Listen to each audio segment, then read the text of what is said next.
Hey, gang, welcome to the Facts Not Fiction podcast with me, Jimmy Cadden, where we stand up for what's right and take on corruption. Hey, gang, it's Jimmy coming to you from, as my good friend the Spook would say, directly from the Cowtown compound. For those of you that don't know me, I want this first podcast to be a little about me and what I do. I'm about to turn 61 in April. I am a white, heterosexual, Christian, conservative Southern man. I'm the guy woke dumbasses hate, okay? I was raised on a farm down Bethlehem Church Road, Lonoke County, where we worked hard and played hard. When I was a teenager, there was nothing like jumping in an old farm truck, heading down them dirt roads and fishtailing it. And that's such a good memory. It's one of my favorites. And I wished I could do it today. I still get the urge to do that. I live in Conway, Arkansas at the Cowtown compound and have been married to the CEO of the CTC for 38 years. But I've known her all my life. And matter of fact, in first grade at school on the playground, I kissed her just right on the mouth.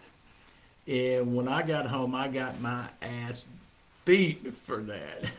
But that beating was worth it because there's just nothing like kissing an angel. There's just nothing like it.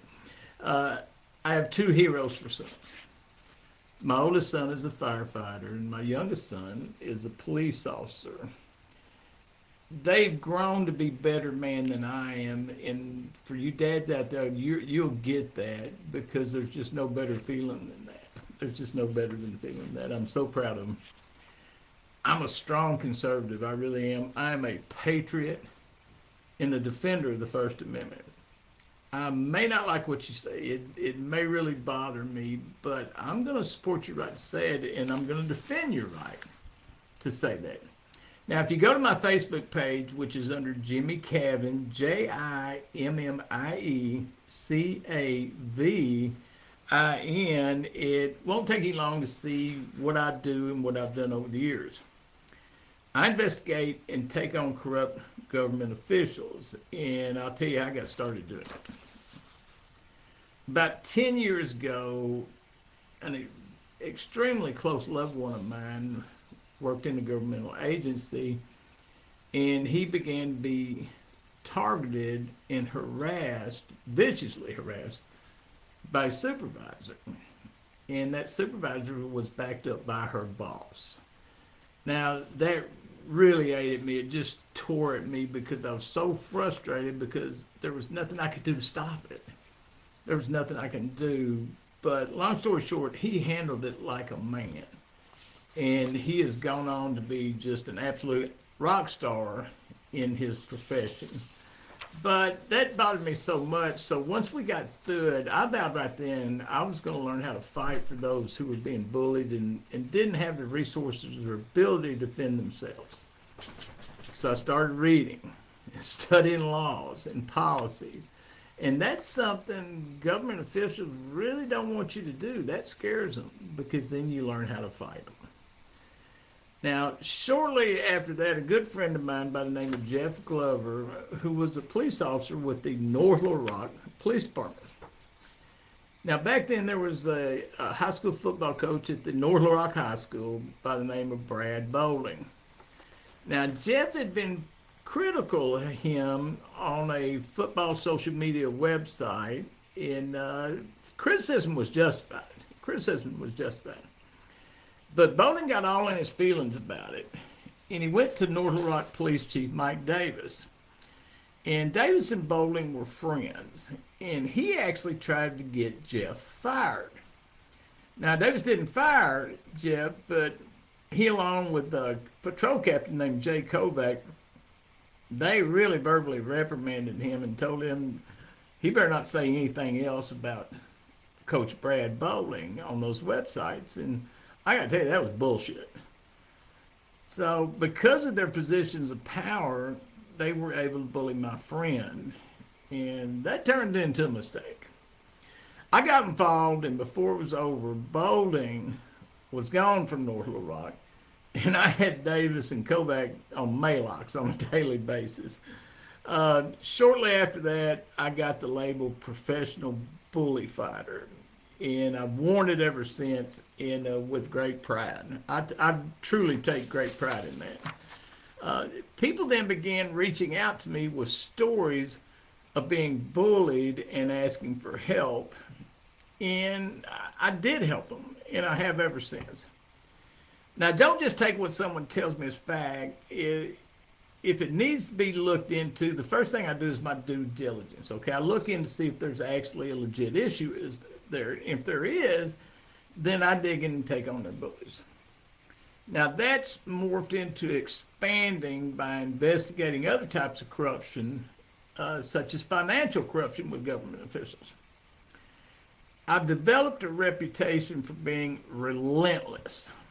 And the reason for that is simply is because I am. When I get on it, I am relentless with it. I will not stop. And that drives dishonest, unethical, unlawful, corrupt, bully sacks of shit just absolutely nuts. When they come at me, when they come back at me for doing it, it just fuels me even more. It just fuels me even more. I just will not stop. I want them to the point where they go to bed thinking about me. They wake up during the night thinking about me. When they get up and get in the shower in the morning, I want them thinking about me. When they brush their teeth, I want them thinking about me. On the way to work, at lunch, at dinner, at the movies, football games, no matter where they're at, I'm in their head and I'm living free. Now, that kind of gives me a warm, fuzzy feeling. Now, some folks are just going to say, that's just plain me. Well, I'm going to tell you something. When you're in a fight with bad and evil people, you got to get that away. You got to get that away. In the 70s, I was a boxer. And we had a ring, we had ropes, we had a referee, and we had rules. But when you're in a parking lot fight with bad, evil people, you better get mean quick, because if you don't, you're going to get your ass kicked. And that's just the way it is. That's real life. What really gets them, though, is this whole country boy who doesn't have a college education. I don't. I barely got out of high school. Matter of fact, I tell people, it's the truth, they finally got to the point, they said, just give Kevin a piece of paper and get him the hell out of here. They don't like the fact that I show up at their meetings and stuff wearing a pink shirt, most of the time sleeveless, with a ball cap on backwards, and I just end up kicking their ass at their own game, and that drives them nuts. It drives them absolutely nuts, and that just makes me feel so good inside. In the morning when they wake up, the first thing so many of these people do is get the morning paper, and they want to check the obituary just to see if my name's in it, crossing their fingers, right? And I just love that. These people, many far left liberals, have done everything to try to stop me. I mean, everything to try to stop me. And they use their standard playbook. They write about me. They talk about me on radio shows, podcasts, even TV news stations, okay? They've created Facebook pages with my name on them. They've created memes about me. They Photoshop me in pictures. They try to dox me. You name it, they try to do it. The first thing they always go to is what scares people the most. It doesn't scare me, but it scares most people. And that's to be called a racist. That's to be called a racist. And they do that with zero to back it up. For some reason, that really shakes people to the core and leaves them cowering. It doesn't faze me a bit. Hell, I've been compared to Hitler, and I don't care. I don't care what you call me. Then they go to bigotry, okay? I hate gay people. I hate transgender people. I'm sexist and look down on women.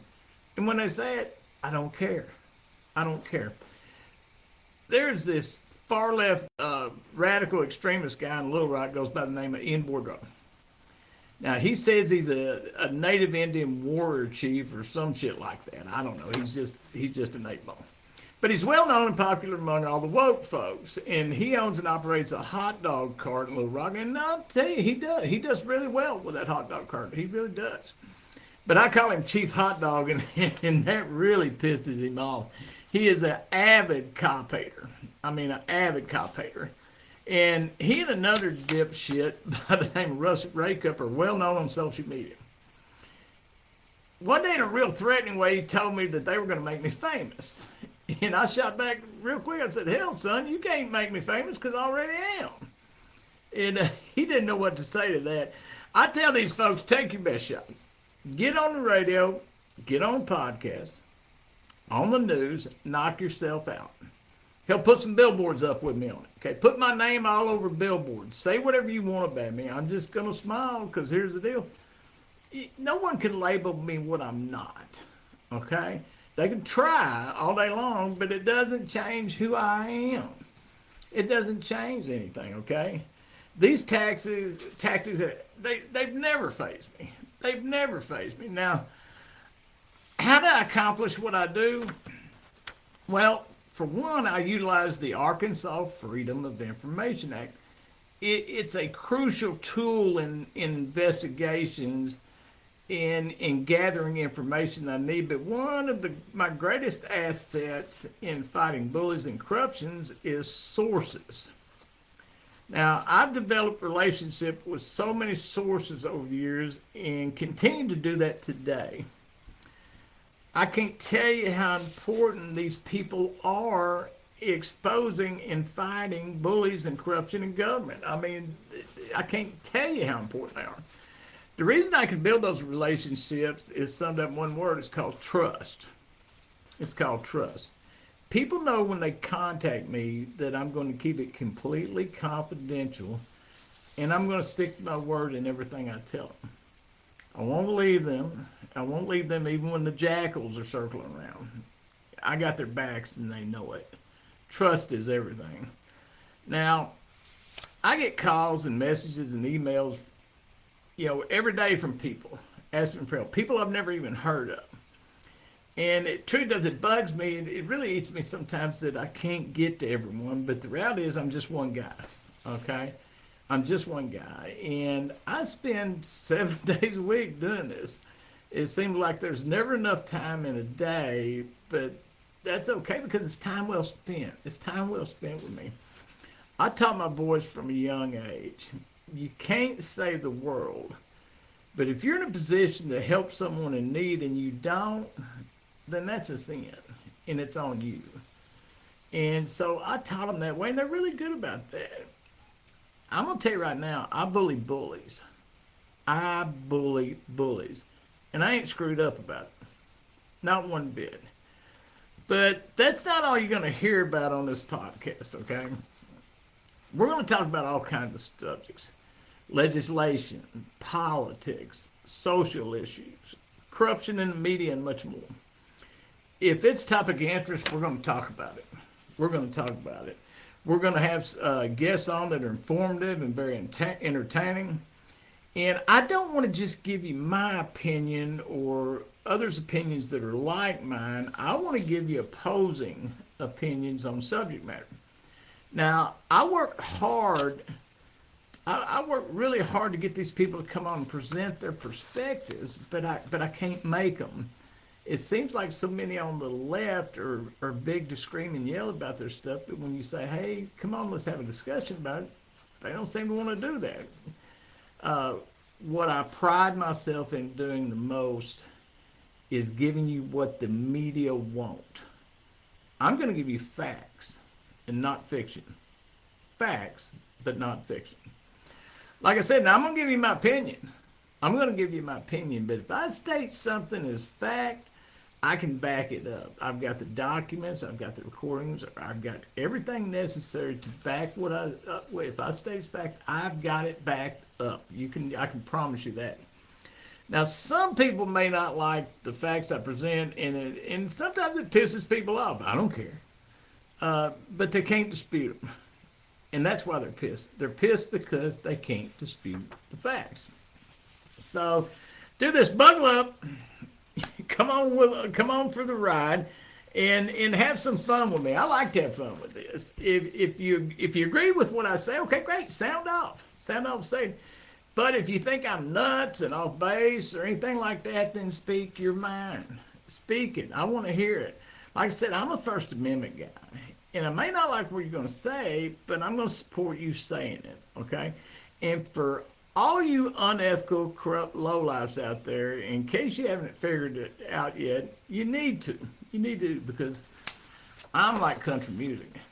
I'm here to stay. All right, guys. Thanks so much. I hope you enjoyed this first episode. Hey, gang. Thanks for joining us today for the Facts Not Fiction podcast. We hope you join us for our next episode, where we're going to continue to stand for right and fight corruption.